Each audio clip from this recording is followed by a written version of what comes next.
샬롬, 안녕하세요. 오늘은 열왕기하 3장 하겠습니다. 열왕기하 3장의 내용은 아하시아 왕의 뒤를 이어서 아하시아 동생 여호람이 북이스라엘의 왕으로 등극하고 12년 동안 치리한 이야기입니다. 1절인데요. 아합의 아들 여호람이 유다 왕 여호사밧 18년에 사마리아에서 이스라엘 왕이 됐고 여호람은 12년 동안 다스렸습니다. 이렇게 시작합니다.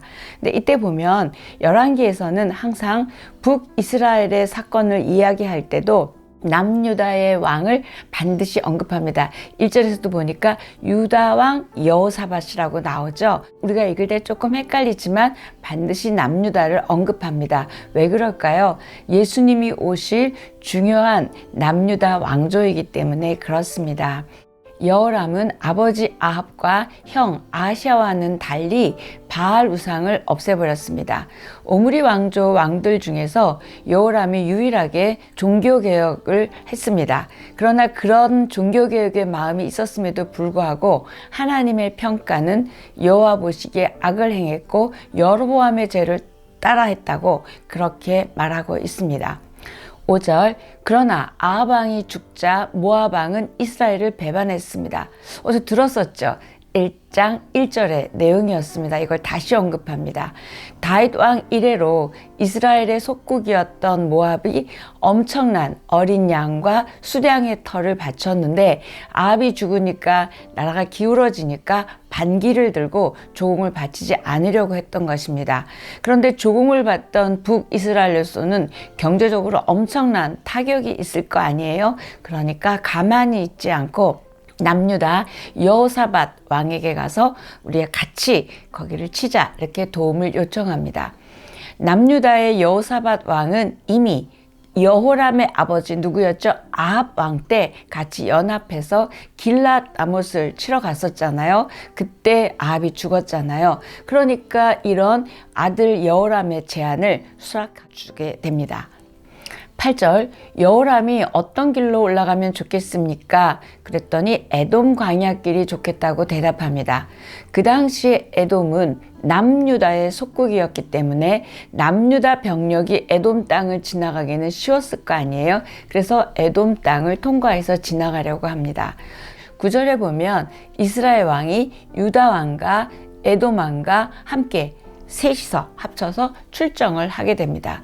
그들이 7일 동안 행군했는데 물이 없는 거예요. 그래서 가축들이 마실 물이 없었습니다. 북이스라엘과 남유다와 에돔의 이 연합군은 마실 물을 구하지 못해서 위기에 처하게 됩니다. 이때 여호람은 큰일이다. 여호와께서 우리 새 왕을 불러서 이렇게 모압의 손에 넘겨주려고 한다. 이렇게 절망하고 하나님을 원망합니다.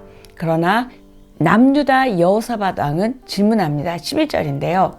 여기 여호와의 예언자가 없습니까? 우리가 그를 통해 여호와께 여쭤야겠습니다. 얘기합니다. 반응이 전혀 다르죠. 그랬더니 신하 한 명이 엘리사가 있다고 대답하면서 엘리야의 손에 물을 붓던 사람이라고 덧붙여 설명합니다.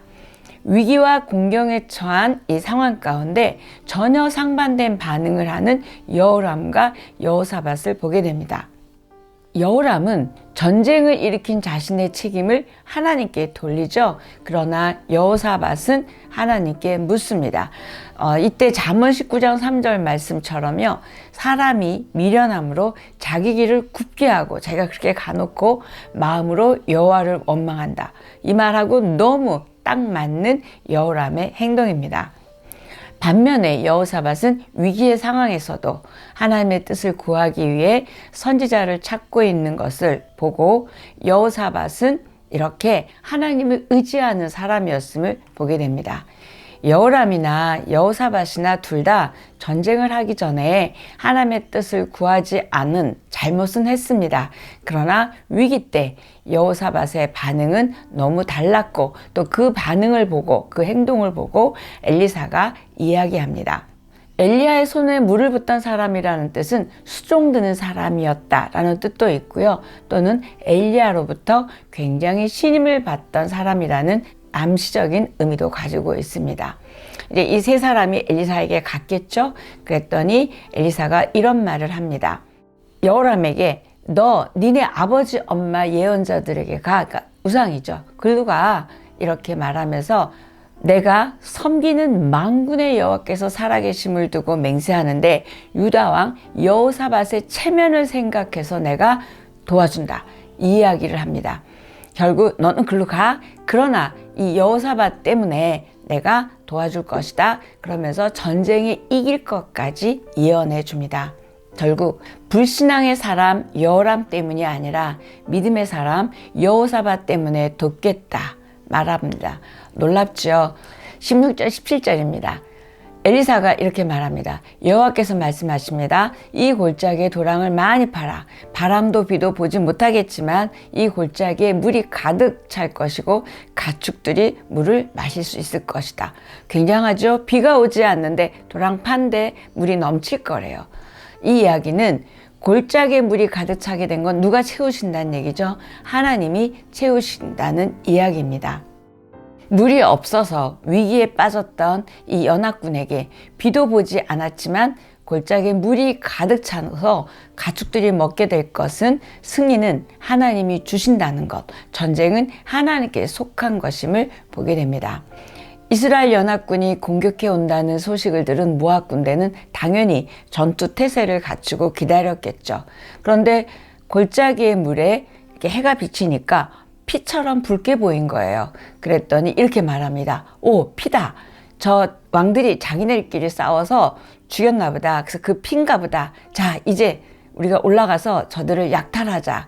이렇게 모압 왕이 이야기합니다.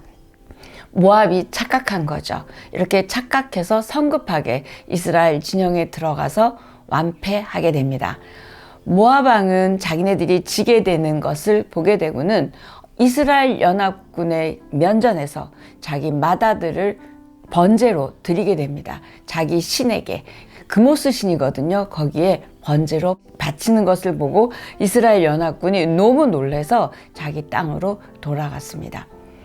이때 골짜기에 도랑을 파라고 하시는 그 하나님이요, 물을 가득 채우시는 하나님, 이렇게 저와 여러분의 인생 가운데서도 우리의 문제의 골짜기에 하나님이 주시는 방법이 차고 넘칠 때만이 우리의 문제가 해결될 것입니다. 그런 저와 여러분의 인생이 되기를 축복합니다. 오늘 여기까지 하겠습니다.